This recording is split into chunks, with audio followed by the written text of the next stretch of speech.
Hello and welcome to the National Leadership Briefing. My name is Doug Sharp and I will be your host for today.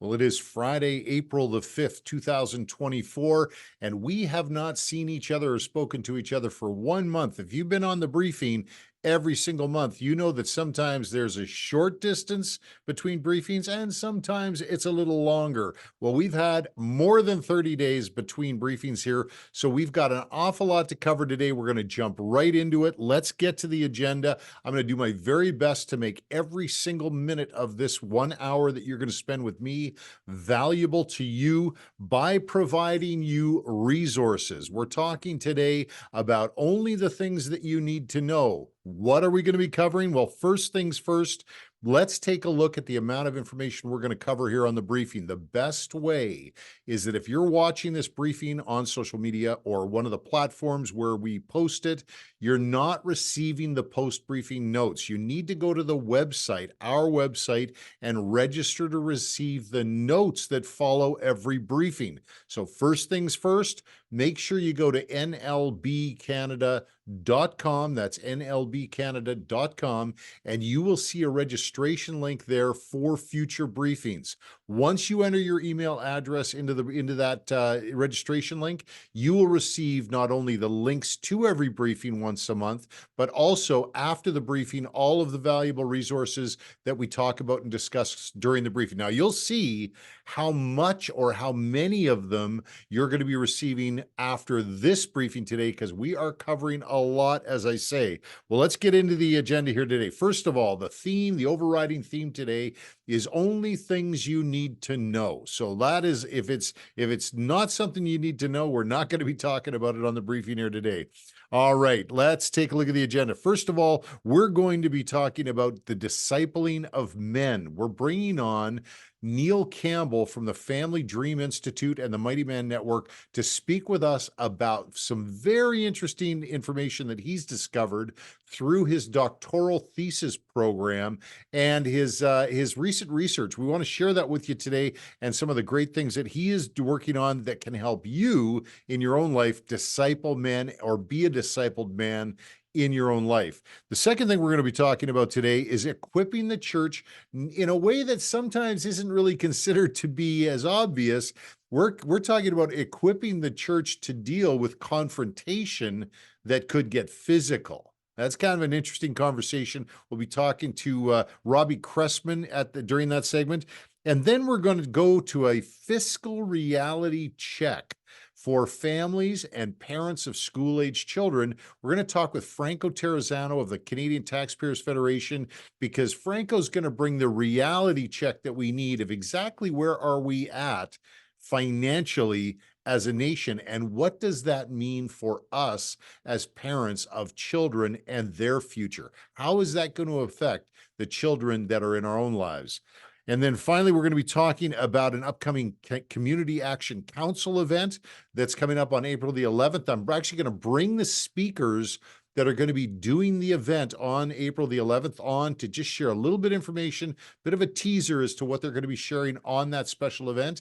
So you can join us as well and register for that Community Action Council event. If you have a heart for your local community, you're going to want to be there. And then one more thing, we are going to do a Citizen Spotlight event at their segment at the end. Again, I want to shine a spotlight on the work that Stockwell Day is doing lately, because it is very, very good. It's high quality.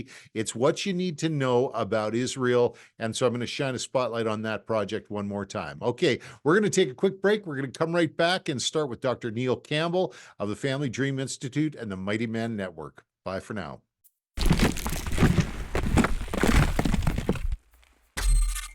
These are the things that we believe in. First, that parents have the right to raise their children the way they want. Second, that those we elect to serve us in civil government must respect and defend our right of belief and freedom of religion.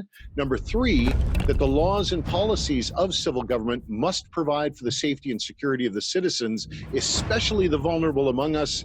And number four, that it is inappropriate to heap debt upon the backs of our children and future generations. They came from you. They're your pillars. They're the things that you believe. That is good enough for us. That should be good enough for our elected representatives.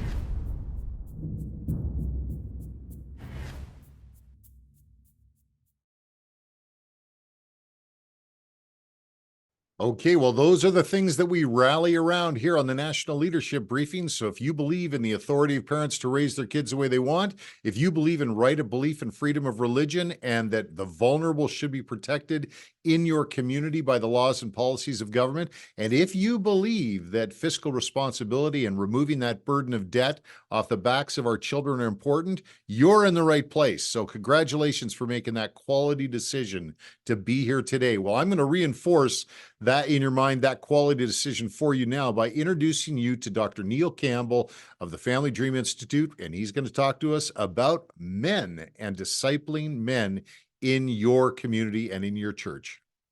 Well, Neil, thanks so much for taking some time to join us here today. Such an important subject. And what we need today are men who are willing to stand. And that's why we're talking to you. Thanks for coming. Good to be on here and good to be with you, Doug. Excellent. Well, so, okay, let's start with this Dr. Neil Campbell handle that you now have, because congratulations, you just completed your doctoral presentation and your thesis, and you are Dr. Neil Campbell now. Congrats. Yeah. Well, it's really, I did 3 years at X Seminary at Trinity Western University. And my doctoral thesis, it was on these two questions. What are men doing to disciple their families to be followers of Jesus? And then the second question is, what is the church doing to equip them to fulfill that mission? And so I've taken 3 years of research plus 45 years of ministry to men, and just kind of compressed it down into what I believe is the most important thing that we can do as men today is to disciple our children and to be followers of Jesus and then disciple our kids. Fantastic. Now, tell me something about your research that you put that you came up with for your thesis. Tell me about what are some of the things that you discovered about men, where they're at currently, and families, and where we need to go from here. Yeah. Well, I think what we've seen in the research is that about 85% of men are doing nothing significant to disciple their children. Besides maybe bringing them to church on a Sunday or making them go to youth group or something like that, but no personal plan for discipleship. And what we are in a world where we need to be intentional and we need to have a blueprint and a plan to be able to disciple our children, because they're facing a totally non-Christian, post-secular, post-Christian world. So how do we do that? We have to disciple them. Fantastic. Now tell me about because you've actually taken this, you've got all of the experience that you had with the Family Dream Institute, Family Foundations, you've got all of this experience of working with men all these years, and now you've come up with a solution and packaged it up in the form of something called the Mighty Men Network. Can you tell us a little bit about that? Yeah, well, back in January 2023, I had laparoscopic bypass surgery on January the 25th. And I had a prophetic word earlier the year before in May that God was giving me a double portion of the Father's heart. And little did I realize that the next 6 to 9 months is that God was cleaning out my physical and my spiritual heart to prepare me for what I believe is the next season of my life. And so just before that surgery, the Lord gave me a vision, gave me a dream about a net that was all torn apart. And he said, Neil, that's the relationships of men in our nation. And the research has showed that most men do not have a deep Christian friend that they can connect with. And so the Lord just kind of said to build an M5 network. So a group of 5 men, so you have 5 points. So you have 4 other men that are in a group, and then the 5th point joins to another group. And so we've developed the Mighty Men Network. And that blueprint is just to gather together for 1 hour a week to be discipled and to disciple each other. Because what I know is that you can't be a disciple if all you're doing is going to church on Sunday. We got to be in relationship with at least 4 other men in our lives. So in that group, what we do is we share life. So we just meet the first 5-10 minutes and just share what's going on in our lives.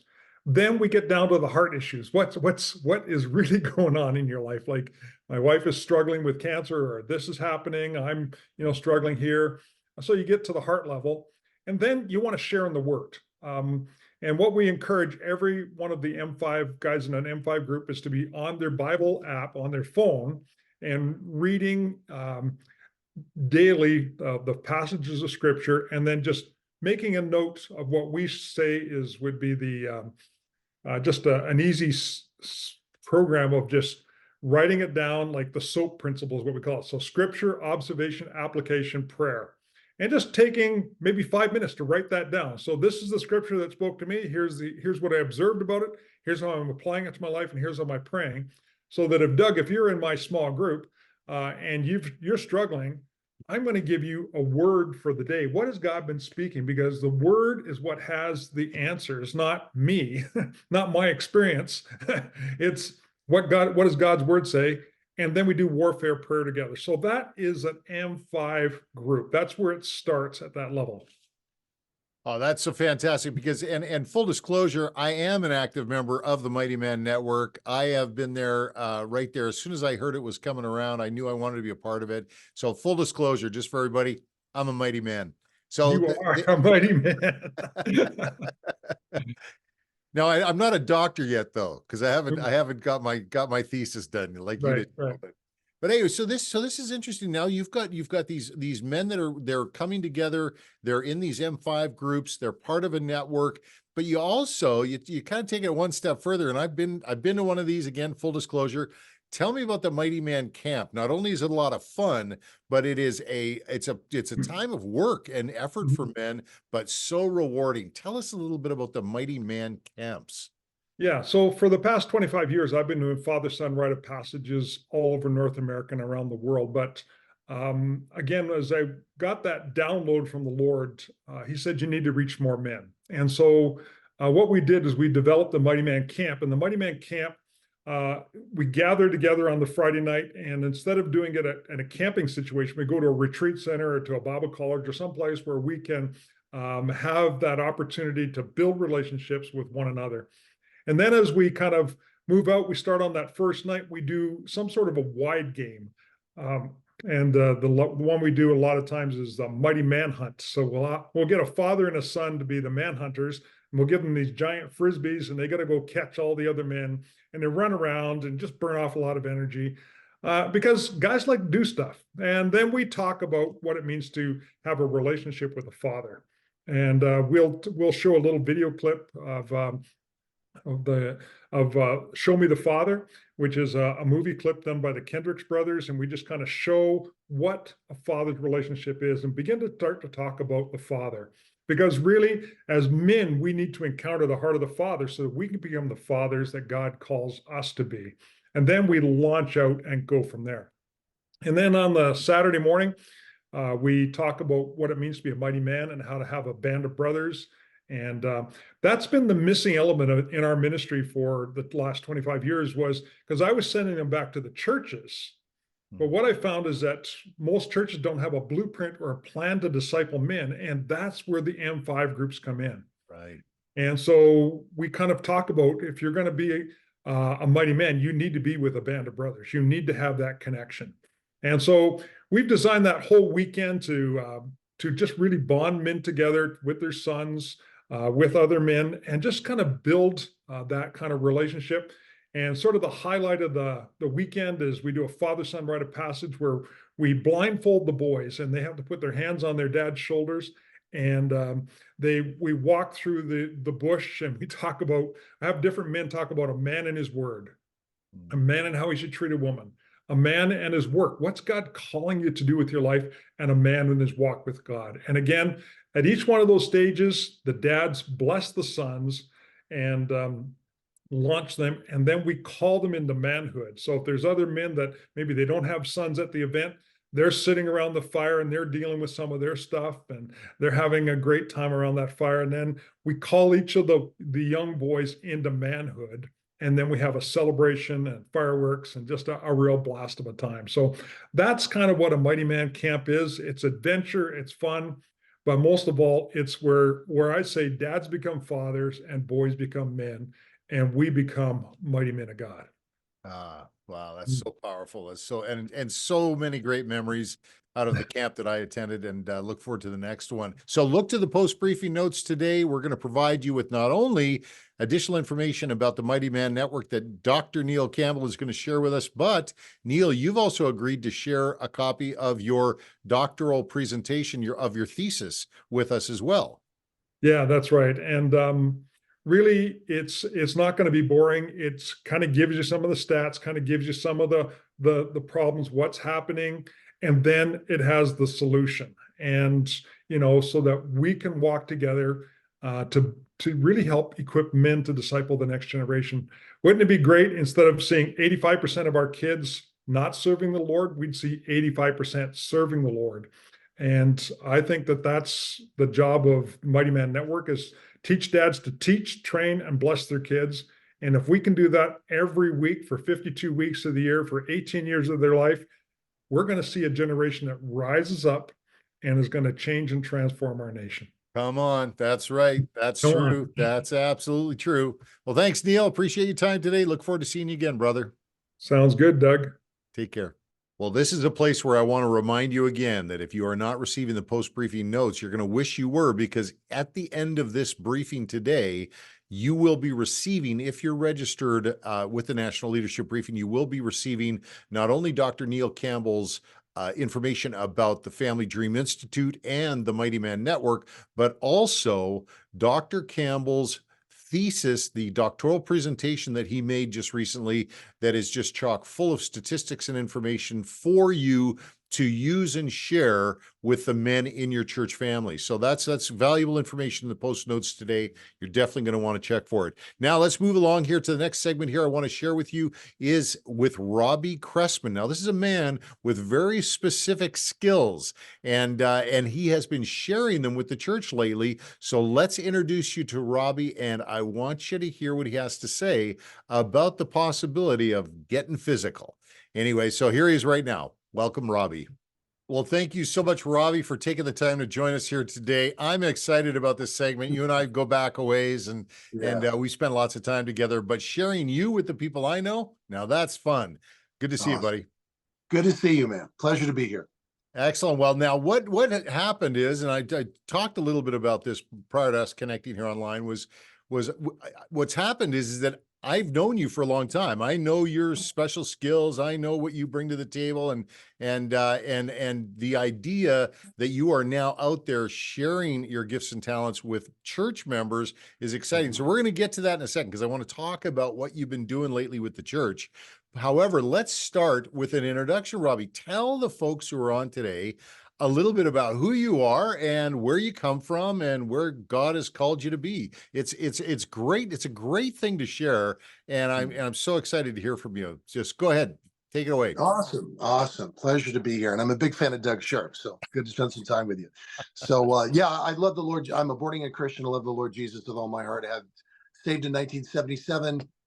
Been in church all my life since then. As a kid, attended 2 Bible colleges. I was a youth pastor with the Pentecostal Assemblies of Canada and Ontario Western District. So I've got my life in the church and faith in Jesus. And however, the last 20 years, or adding to that, the last 20 years as a civilian, I've been one of the most specialized contractor instructors. Okay, teaching unarmed fighting or protection and related protection and survival type tradecraft and skills within a few different allied special operations environments. So within what we call the Tier 1 Special Forces communities, all right, out there within our allied countries, not just Canada, all right, and within our government sectors, so government intelligence and a variety of related type, organizations that are or agencies connected to government intelligence, and also within the realm of policing special operations. And so, in essence, that covers an entire gamut of or field of everything from your air marshal type programs, Secret Service, hostage rescue, SWAT teams, almost every bent or flavor of domestic intelligence, from national undercover programs, source handlers, witness protection, special intrusion, special observation, counterterrorism, units and so forth. And so what my skill set has been is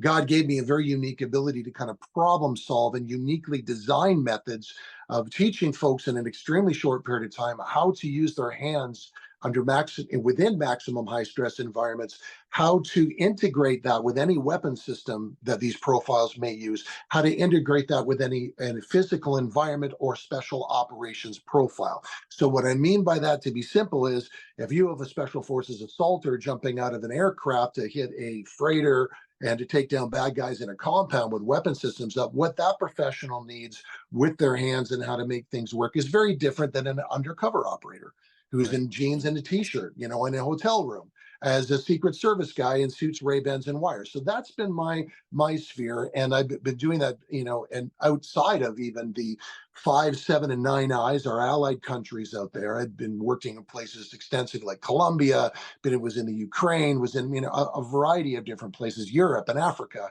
And these types of places, but Doug, a lot changed for me. A lot changed for me in COVID. The Lord really spoke to me and directed me in the shutdown. I was shut down for a while during COVID, as a lot of the world was. And I fundamentally came out of agreement with a lot of what was surfacing with the positions of government organizations. Specifically, in my case, had a real problem with a lot of the political liberal wokeness that I just refused. I can't. I just will not work. I will not work in some of those environments. And the Lord started to direct me. And so to get now to more of the, since COVID, I mean, some of the things that the Lord has put on my heart was, being that my skill set has been to take folks and deposit very, very effective protection skills within a short period of time. All right, that's been really my specialty. Has been now to train up men in the body of Christ. All right, to try to bring protection skills to the body of Christ. We live in a crazy world today, which frankly, my number one concern is civil unrest. That's, we get into economic issues, we get into any types of things. We get increasing, economics have always been related to violence in our society, in the workplace, in the home, or domestically, and out in the world. And as we see the economies doing this, it's always statistically linked. As my burden has been to raise up men in the church, challenge men, to be protectors of their families, their wives, and their churches and their pastors. And I've been doing it a lot, taking volunteers, board members, etc., training them up like a protective detail. I am a bodyguard. I've taught bodyguards at every level, right up to Secret Service and within the Special Forces community, and to train them how to operate like a protective team, and very deeply getting into a principle-based understanding of domestic law and understanding, okay, how can we do this? What are our rights? How can we deal with all these things? So, that's been a very big part of the mission. And one of the manifestations of that is I've been asked to speak a lot more in the last year and a half. And yes, I do teach and bring in some protective tradecraft, physically and psychologically, how to deal with those things. And one of my favorites as well is to really also lay out a biblical foundation. How do we deal with the possibility of physically defending and developing physical tradecraft when we're believers? What's the foundation for that? I'm really intrigued when you start talking about taking those special skills that you have developed over years, training up tier 1 elite special forces all over the world, now bringing that to the church. What kind of reception do you get when you start presenting leaders in the church with this conversation about the possibility of things getting physical? Like, what are you hearing back when you first come across pastors and leaders and say, hey, we can come and have a seminar in your church? Well, here's the thing. I'm finding it's not a difficult question to answer at all, Doug. The world we've lived in over the last 3, 4, 5 years has got pretty much everyone recognizing we have issues here. We look what's happened to the laws of the land and what's looking to happen to our rights and freedoms. I find it's not even a conversation as to whether it's legitimate. It's like, yes, let's talk about this. How is it? And I find it's, when I get the chance to do it, it's very refreshing for people, because when they actually recognize what it is that we're doing and I'm trying to achieve, as opposed to what they may think culturally based on my background. Here's the thing. One of the things that one of my taskings for many years was, how do I train, for example, a soldier to defend themselves from their hands where they don't have a weapon when they are injured and their energy depleted, even escaping captivity, which we're now stepping into the realm of conduct after capture, escape and evasion, those types of things. How do I train them to be able to defend themselves and extract themselves, or aggressively deal with situation under threat when they have probably less physical ability and energy and wherewithal than an average person with no training at all. So Right. often, so that is very freeing for a lot of folks. Yes, you can be a senior citizen who he can't even really move physically that much, but we can teach you how to engage if someone is on you and how to put your hands on someone. And of Right. course, within the confines of our legal structure, which is, we don't want to put hands on people, but we are permitted to use as much force as is deemed reasonably necessary to stop and extract ourselves, okay, from an attack that's from an aggression, from an assault, which our traditional Canadian law guarantees us remedy against that. No one has the right to assault us. So it's I find that folks are very much recognizing the need for these things, that they very much enjoy how we're approaching it, because this is not about buds training or hell week in a SEAL school. You don't have to, what Right. can I learn from you? You teach special forces. No, you just don't understand what we're really doing here. That's the feedback that I got from the course that you did in Calgary, was that people had a really good time. They were surprised by, like, their expectations were different going in than what was delivered, and they were happy. They were satisfied. They felt equipped. And today we're talking on the briefing about what you're going to need on the road ahead, and needing to have some basic training is probably something that you would be recommending for members of the church right now. Is that fair? 100%. And Doug, the reality is, my friend, that 2/3 of what someone really needs to learn to alter their environment, or rather perceive and monitor their environment so they can be safe, 2/3 is up here, my friend. 2/3 is up here. Yeah. Now, we don't spend 2/3 of our time talking, but we'll get into some physical components. But it's not just, what we're talking about and what we're bringing to the table isn't just, okay, well, someone's in close to me, they grab me in a threatening manner. So, Robbie, what do we do? No. We need to back this thing right up. And we need to teach you how to think like a bodyguard, see your environment, give you some tools and how to be able to process and creatively contend with your own environment so that we can increase safety, much like a Secret Service officer would. All while, as we always want to be scripturally aligned and biblically Yes. aligned. Yeah. All the while, I'm thinking now of Paul's advice to the church at Philippi when he said, "Conduct yourselves in a manner worthy of the gospel of Christ." Well, that doesn't mean sometimes, that doesn't mean only when you're not being attacked or someone's coming on you trying to lay hands on you, but even when they do try to lay hands on you, conducting yourself in a manner worthy of the gospel of Christ is a standard that I know you hold high in your training. I've known you for a long time, and I would be proud to recommend you to go before any church group that wanted to have this extra special training available to them. Well, thanks so much, Robbie. What I'm going to do is I'm going to get a one-pager from you. We're going to include it in the post-briefing notes. Want people to be able to know how to get in touch with you directly, or they can contact me for more information. Yeah. But definitely start looking into getting in a relationship with Robbie Cressman. That's my encouragement today. Thanks so much, Robbie. Have a wonderful day, and we'll see you next time here. Blessings, buddy. We'll be right back after this quick break.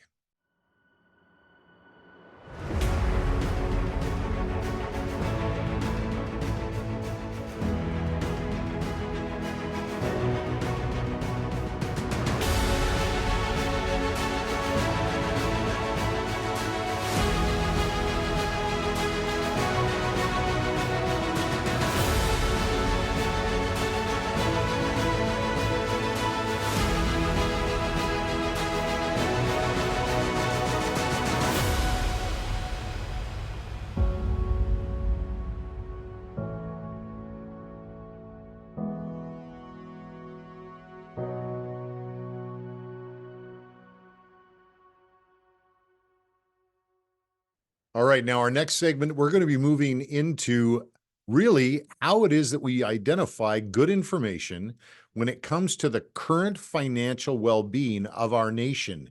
Trusted sources. We talk about that a lot here on the National Leadership Briefing, because I believe that as I look out on the horizon, it's going to be more and more difficult to tell the difference between truth and fiction. And we need to also be able to separate out what would be considered a distraction or noise from what we really should be looking at and focusing on, which is what we refer to as signal. So this is what we want to do here today is we want to produce for you resource partners, people that we're in relationship with that provide the absolute best information in any given area. Now, today we have Fanco Terrazzano from the Canadian Taxpayer Federation, and this is an organization that has proven over many years to be bringing accurate information so that you, the citizen, know exactly what it is that is true about the Canadian financial well-being, our own financial well-being here in our nation. So let's not delay. Let's bring out Fanco now and have a conversation about how we're doing as a country. Fanco Terrazzano, thank you so much for joining us today from the Canadian Taxpayers Federation. It's good to have you on. I know you are someone who is in high demand, and I appreciate you making the time. Hey, I appreciate you you having me on. I know you and I have been on TV together, so this is going to be a fun new exercise for us. Well, we've got an audience that needs to know certain things, and when it comes to the good source of information that we have about government spending and waste and government accountability, that's the Canadian Taxpayer Federation, and that's why I just am welcoming introducing you to the people that we serve here. So tell us, Fanco, let's get started there. You have been tracking along with the federal governments and provincial governments and all government spending, and you're seeing certain realities here, and I think our people would really benefit from knowing what you know about exactly where we are at as a nation financially. What can you tell us about that gives us a little bit better idea as to where we're at? Well, it's not good, right? And let me just kind of lay down some of the numbers here so you folks can kind of understand just where we are, especially federally with the federal government here in Ottawa. So the current government under Prime Minister Justin Trudeau has essentially doubled the national debt. Right now, think about that. What the Prime Minister has been in office in the big seat for what, like 9 years? And the total federal debt before 2015 has been doubled. It went from around $600 billion and now it's at $1.2 trillion. And I know when you and I speak offline, some of the things, and I hear this from really all Canadians coast to coast to coast, is a lot of people are worried about what that means for their children, for their grandkids, because I know like parents want to leave their kids an opportunity to have a better financial life than what they had, right? Well, someone born today, a little girl born today, she is already on the hook for about $30,000 in federal government debt, right? Already on the hook for $30,000 in government debt. You hear about student debt, and that's a real issue as well. But then layer that on top, just the amount of money that especially the younger generations owe to the federal government and to provincial governments. And it's really staggering. Tens of thousands of dollars. And of course, look, if the federal government doesn't actually find some savings, doesn't actually reduce its bloated budget, then that's going to mean higher taxes. It's going to mean the money printer going on, which leads to inflation. And it's going to mean a pretty bad time. But let me give your folks just one other piece of data to chew on for a second. So interest charges on the federal debt this year are expected to be more than $50 billion, right? $50 billion that can't go to building hospitals, can't go to fixing roads, can't go to lowering taxes, because that money is just going to pay interest on the federal debt. And to put that into perspective, that's the same amount of money of what the federal government sends to the provinces in health transfers. Just paying interest, okay? In a couple of years, interest charges will be around $62 billion. That's more than what the federal government takes in through its sales tax. So in only a handful of years, every time you go to the store and you pay the federal sales tax, every single penny from that is going to pay interest on the government debt. Wow, that is actually not very encouraging information to receive here. Do you see anything on the horizon, any moves by government, any indication by government leaders to turn a corner and change the plan? Okay, so that's a bit of a complicated question, right? Because you have an election that might be anywhere from now until a year and a half away. But let's just talk about the current Liberal government that's in power. In fact, we see the opposite. You might hear Freeland, you might hear the Treasury Board president talk about, or she's the finance minister. You might also hear the Treasury Board president talk about them saving money, but they're not saving money. Spending is going up by billions and billions of dollars every single year. Okay, that's not saving money. Not to mention, before the pandemic, the federal government was already spending all-time highs, even adjusted for inflation and population growth, okay? So the Trudeau government in 2018 was spending more money than the federal government did during any single year during World War II when we were fighting the Nazis. It's incredible just how much money the federal government is borrowing and spending. And what we actually hear from Trudeau and his cabinet ministers and Liberal MPs is that they're announcing tons of new money, right? We have a budget coming up on April the 16th. And what are we seeing every single day now? A new press conference announcing billions and billions of dollars in new spending. Well, the government's already running a $40 billion deficit this year. Like that is unheard of in normal times, right? We're not in a pandemic. As far as the economists are saying, there isn't like this Great Depression that's happening. So in what world does it make sense for a federal government to be running up a $40 billion deficit? It's a crazy world that they're living in. Now, you also have the NDP that is kind of in coalition with the Liberals that everyone knows, and they want the Liberals to spend even more money. Now, the Conservatives, though, the official opposition, to their credit, they have announced that they're going to rein in spending and introduce a dollar for dollar law. So any new spending, a dollar of new spending must be met by a dollar in savings somewhere else. And at least they're talking about that. That is a start to the solution. But just how bloated this government is, we need to see real spending cuts. So the government itself is actually growing as well. The number of individuals that are now working for the federal government has increased dramatically as well. So those costs are obviously being piled on to the costs that are already existing. Is that right? Have I got that right? Oh, yeah. And you're underselling it. Like, okay, so folks, the feds under Mr. Trudeau have added almost 100,000 new bureaucrats, a 40% increase under the Trudeau government, adding almost 100,000 new federal government employees. And like, ask yourself the obvious question. Have you seen a 40% increase in services? No. Of course not. Yeah. Maybe a 40% increase in wait times, but not an improvement in services like that. But it's not just the increase in the bureaucracy.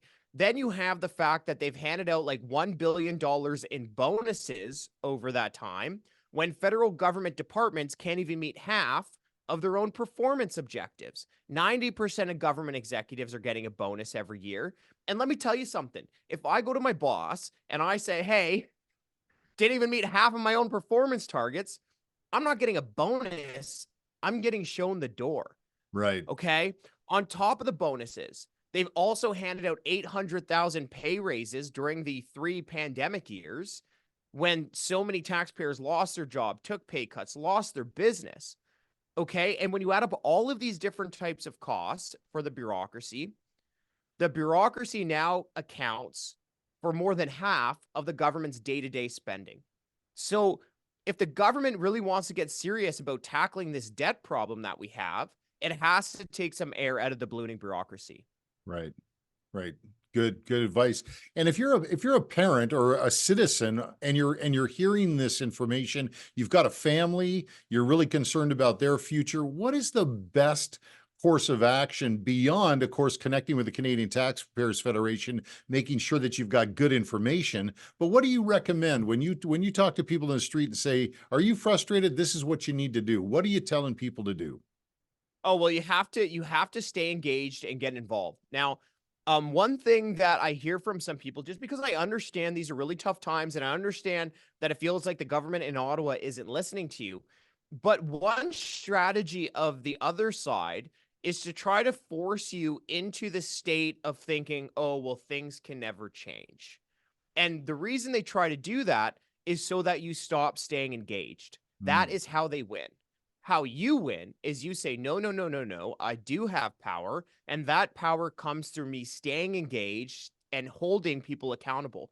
So there's a couple ways that you can stay engaged. Now, the Canadian Taxpayers Federation, we don't get involved in partisan politics, so there's not really much I can advise you on that side. But for what we do as an advocacy group, you can join us for free, get our emails. There's petitions that we have, for example, scrap the carbon tax. So if you sign that petition, we'll send you emails on when there's a big vote in the House of Commons or when there's a good opportunity for you to get engaged in that issue. Right. But it all comes down to, if you're worried about this debt issue, the overtaxation, the inflation, the money printing, all of that stuff that's going on in Ottawa, if you are worried about that, then you have to stay engaged. That means staying up to date on the information, sharing stuff on social media or with your friends, family, and colleague. And then also like taking action, sending emails, calling MPs, making sure that they know that you do not support what they're doing.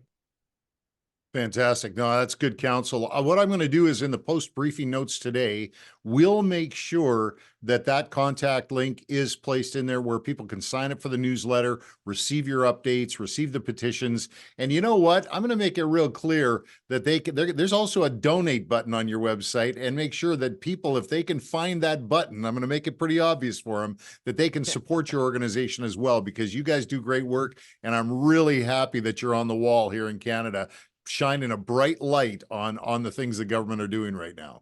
Thanks so much for your time today. Hey, man, I appreciate this. Thank you so much. And thank you for letting me speak to your group. All righty. Take care.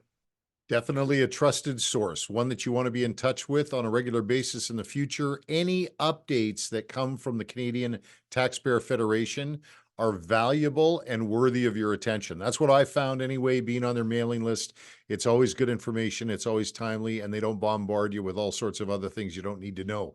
It's really solid. You can count on them as a trusted source. Okay, now this is kind of a place where we're turning a corner here in the briefing, because we're coming up on the home stretch. We've got a special event to tell you about here before we sign off for today. We're going to get you out at the top of the hour, right on the top of the hour, so don't worry about that. We'll take care of that. But I also want to have some time here to, again, shine a citizen spotlight on the work that Stockwell Day is doing. So stick around for that right to the very end.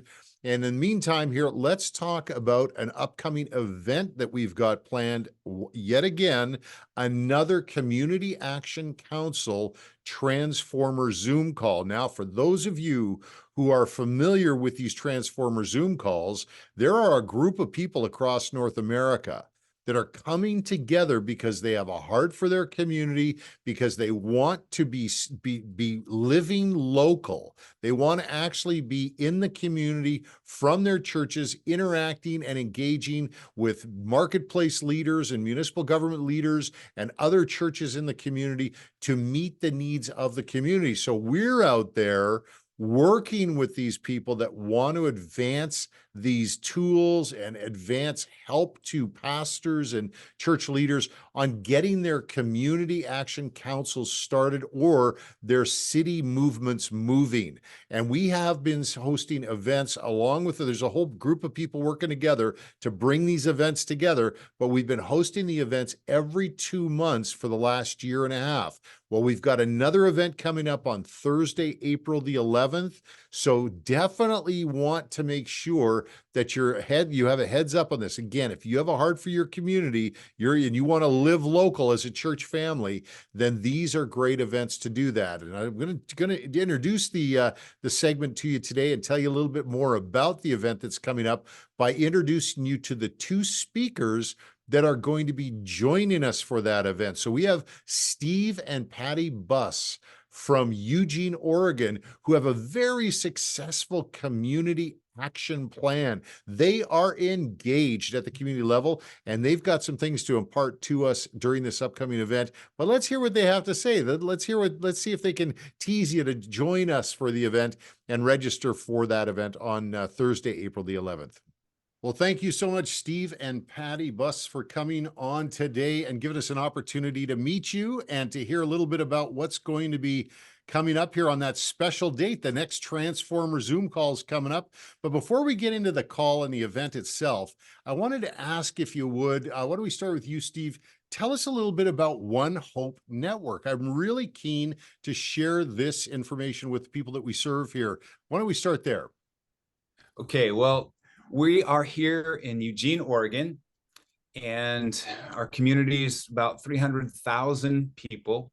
And the One Hope Network facilitates local believers coming together to do three things: to pray together, to serve our community together, and share the good news together.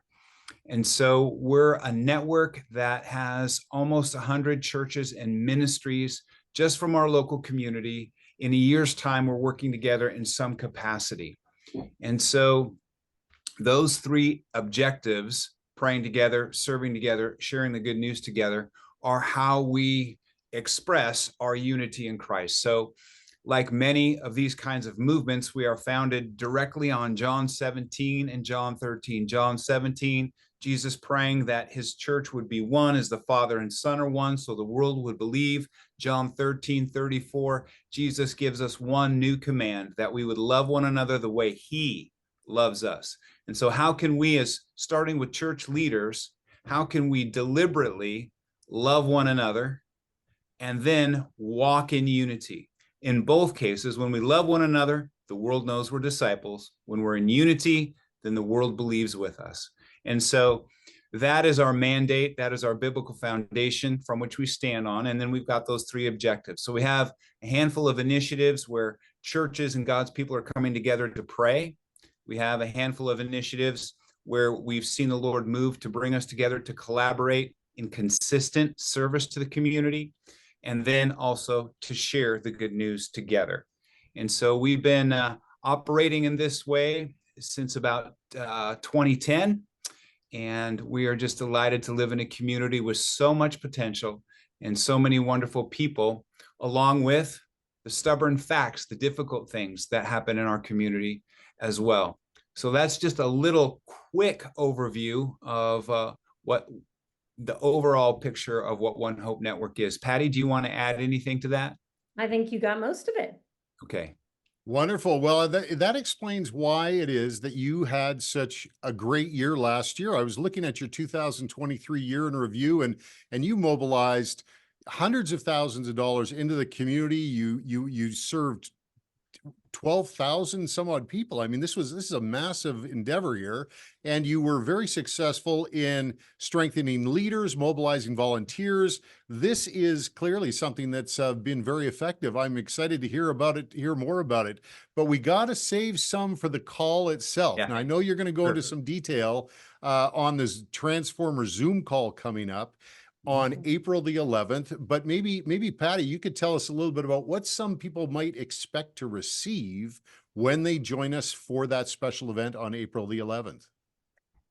Yeah, we're really excited just to connect with people who are really kingdom minded. It does seem that's the paradigm. The Lord is really moving the church from this siloed mentality in our Western world to this kingdom mindset, to the kingdom that advances through people where they work and when they connect together and function in unity the way he designed. And for us, prayer has been an incredible, essential element in everything that's happened in our community. We really have nowhere to blame anybody but God, because prayer has been in the fabric. It's prayer that unites leaders. We're going to talk about how it's been an essential in developing and sustaining our unity, how prayer has been essential in developing and sustaining our strategic outreach in the city, and also how it's been just a culture that we have engaged to see the kingdom advance in all spaces in the city. Fantastic. Now, Steve, did you want to add anything to that? Yeah, and Patti, that's what we're planning to spend the bulk of the time talking about on the Transformers call, just looking at how that prayer in a community, how does prayer in a community long-term, a rhythm of it, take place. So we're looking forward to that. And by the grace of God, he's been really wonderful to us as we all have joined together in prayer to see answers to prayer. And he's highlighted things as leaders have prayed together. He's highlighted things in the community that we're to focus on in our service in response to our prayers. And so it's been a wonderful journey we're looking forward to sharing more about. Well, and we're excited about having you share on at that time on April the 11th. Thank you so much for taking a few minutes today just to give us a taste as to what we can expect. That's again, everyone, join us on April the 11th. That starts at 11 a.m. Eastern time. And you can check on in the video comments below. You'll see a link where you can register for that special event with Steve and Patti Buss from Eugene, Oregon. Thanks so much for joining me today. Thanks, Doug.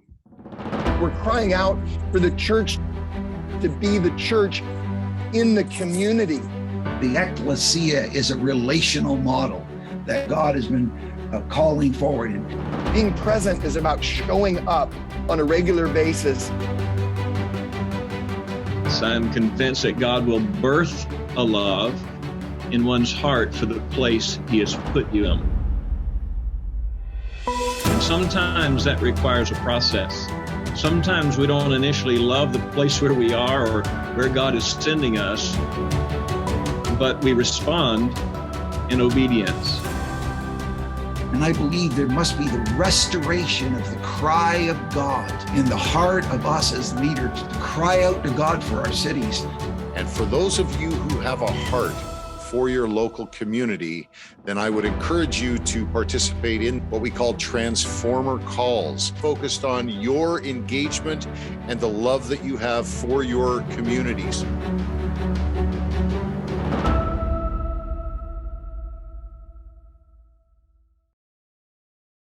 Okay, well, that's exciting. Going to be a great event. Looking forward to having you there. Now, remember, you saw the email address where you needed to register. Just to be clear, that's going to be in the post-briefing notes today, but you do need to send an email to Patti Sodmont at cityplan.tv if you would like to attend that event, and we will definitely get a link out to you. All right, we are on the home stretch. Here we are. Going to get you out right at the top of the hour, as I say, but I wanted to finish up today by making sure that we want to bring the brightest of light to the best information out there. And right now, you and I are living in a world where there's a lot of confusion about what is happened and what is happening ongoingly in Israel and the Gaza Strip. And so we want to make sure that you've got access to quality information. So as you're out there in the community, communicating with other people and the subject is coming up, that you can refer or reference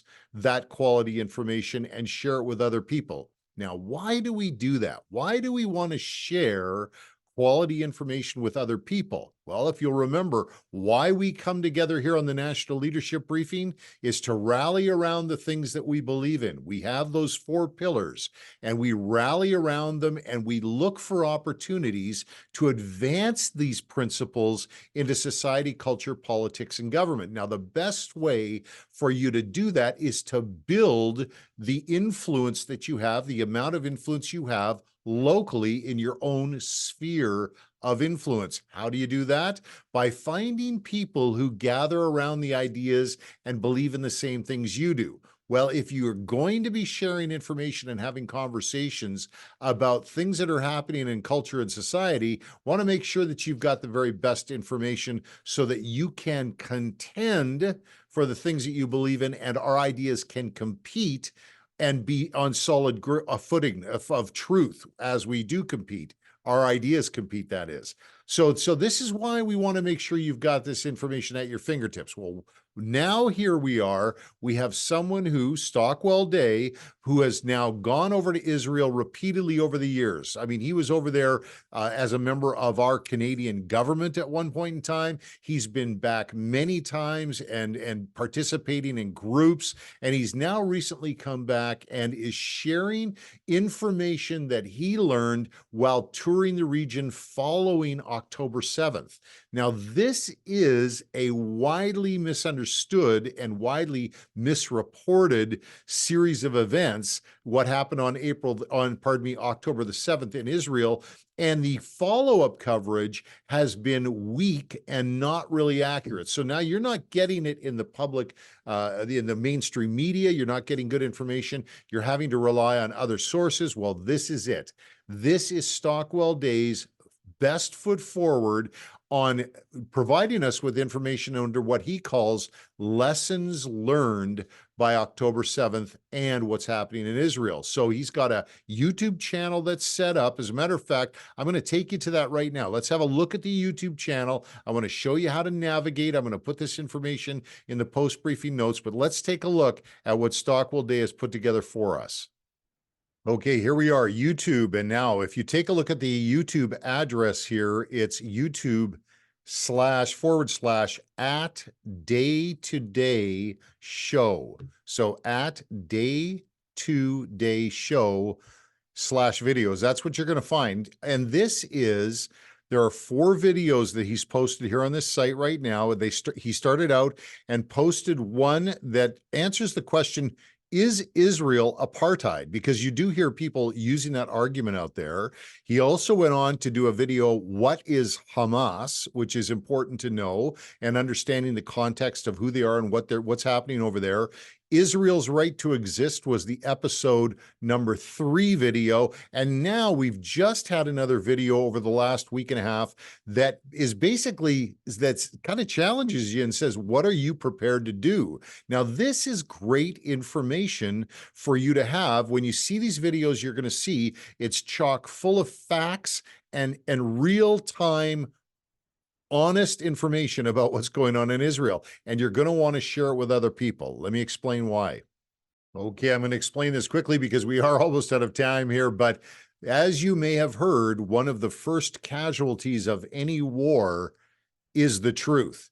And that is a saying that goes back many decades, but it's true today. During wartime, oftentimes there's a lot of confusion, and good information is hard to find out there. So we want to make sure that you've got it right from the front of this war. And that's where Stockwell Day was. Another thing is I wanted to make sure that we don't fall into the trap here on the National Leadership Briefing as a community, where we start operating on foundations of bad information. We're moving into, not only here in Canada, but in the United States as well, we're on a trajectory towards a federal election, another point in time when oftentimes the truth is a casualty.